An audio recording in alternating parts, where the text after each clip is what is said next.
Ljudje vse leto hitimo in ob večnem pomanjkanju časa hodimo drug mimo drugega, ne da bi se zavzeli oči ali se objeli.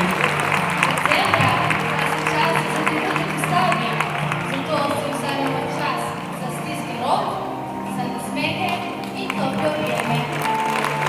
V svojih neštetih drobnih lučk, ki odsevajo v naših očeh, začutimo, da je sedaj čas, da se zahvalimo tistim, ki vse leto skrbijo za nas, ki nas spremljajo in varujejo na vsakem koraku, ki nas bodrijo, ko so pred nami ovire in ki nas nagradijo z najlepšim nasmehom, ko nam uspe. To ste vi, dragi starši. Zato bi se vam radi zahvalili za vse, kar počnete za nas. Hvala, da nas spodbujate, da nam pomagate in da nam stojite ob strani. Hvala.